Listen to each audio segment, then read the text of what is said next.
కేసులో కన్నలూరు టీం బాగా పనిచేయడం వల్ల రెండో బాబు కూడా దొరికాడు. ఫర్దర్గా కూడా ఇంకా ఇటువంటి వారి సమాచారం ఎవరైనా మీకు తెలిసినా కూడా ఈ సంబంధిత గ్యాంగ్స్ తాలూకు సమాచారం మాకు ఇస్తే అది ఇన్వెస్టిగేషన్లో భాగంగా మరింత లోతుగా దర్యాప్తు చేయడం ఉంది.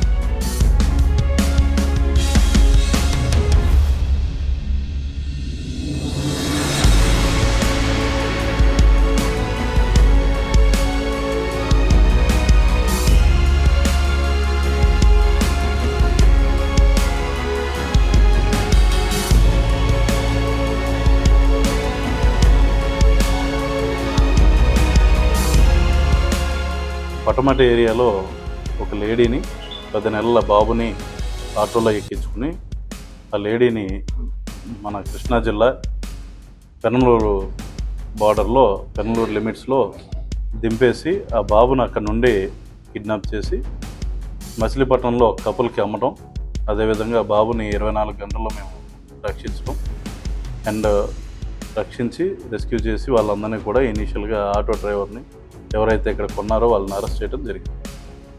దీనికి ఫాలోఅప్గా అక్కడ నుండి వచ్చిన డీటెయిల్స్ ఫర్దర్ ఇన్వెస్టిగేషన్లో భాగంగా ఆ రోజు పార్టిసిపేట్ చేసిన మిగతా 3 లేడీస్ని కూడా ఈరోజు అరెస్ట్ చూపెట్టడం జరుగుతుంది. ఈ రోజును చూస్తే గంటా మేరీ, ఈమె 26 సంవత్సరాలు, రాజరాజేశ్వరిపేట విజయవాడకు చెందినామా. పెడమర్తి కనకమ్మ 23 సంవత్సరాలు, ఈమె కూడా కొత్త రాజరాజేశ్వరిపేట విజయవాడ. అండ్ గండికోట గురమ్మ అన్న లేడీ, ఈమె 30 ఇయర్స్, అయ్యప్ప నగర్ విజయవాడకి సంబంధించిన వాళ్ళు. ఈ 3 కూడా ఆటోలో ఈ అఫెన్స్తో పాల్పడి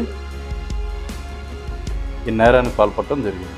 అయితే వీళ్ళని ఇన్వెస్టిగేట్ చేస్తున్న క్రమంలో వీళ్ళు సిమిలర్ అఫెన్స్ ఇంకొకటి కూడా చేశారన్నది బయటపడ్డది. ఆ అఫెన్స్లో ఏంటంటే కొద్ది రోజుల క్రితం ఈ విజయవాడ కనకదుర్గమ్మ టెంపుల్ దగ్గర వచ్చిన ఒక లేడీని కూడా ఇదే విధంగా ఏమార్చి ఆమెను కూడా ఆటోలో ఎక్కించుకుని తాడేపల్లి సమీపంలో ఆమెను దించేసి అక్కడ నుండి ఆటోలో ఆ పిల్లోడితో ఉడాయించి అక్కడ నుండి ఫర్దర్గా ఆ పిల్లోడిని కొంతమందికి మా పిల్లోడే అని చెప్పి ఈ లేడీస్, ముఖ్యంగా ఈ గంటా మేరీ, పెడమర్తి కనకమ్మ అన్న 2 లేడీస్ కూడా కనకమ్మ పిల్లోడు అని చెప్పి పెంచుకుంటానికి ఇచ్చేస్తామని చెప్పి వాళ్ళకి ఇవ్వడం జరిగింది.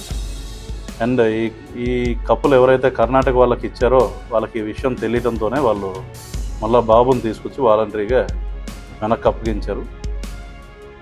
ఈ విధంగా శివం అనే బాబుని కూడా మేము రెస్క్యూ చేయడం జరిగింది. అండ్ ఈ బాబు వయసు వచ్చేసి 1 సంవత్సరం ఆడు. అయితే అన్ఫార్చునేట్లీ యాజ్ ఆఫ్ టుడే వాళ్ళ తల్లి ఎవరన్నది ఇంకా ఐడెంటిఫై చేయలేకపోయాం పూర్తిగా. బట్ ఆవిడ డీటెయిల్స్ అయ్యి సీసీ కెమెరా ఫుటేజ్ ఆధారంగా కలెక్ట్ చేసుకున్నాం కాబట్టి maybe with in a day or 2 ఆమె డీటెయిల్స్ కూడా పూర్తిగా లభ్యమయ్యి తల్లి చెంతకి ఈ అబ్బాయిని కూడా చేరుస్తాం. అయితే ఈ పర్టికులర్ కేసులో మరింత లోతుగా ఇన్వెస్టిగేషన్ అయితే జరుగుతుంది. వీళ్ళలో ప్రీవియస్గా నేరాలకు పాల్పడ్డ గ్యాంగ్స్కి సంబంధం ఉందా, అండ్ వీరు ఎవరెవరితో కాంటాక్ట్లో ఉన్నారు, ఇలా ఇంకా ఫర్దర్గా ఇంకెంతమంది పిల్లల్ని నమ్ముంటారు, ఇవన్నీ కూడా లోతైన దర్యాప్తు అనేది చేస్తున్నాం. కొన్ని ఫ్యాక్ట్స్ మా దగ్గర ఉన్నాయి.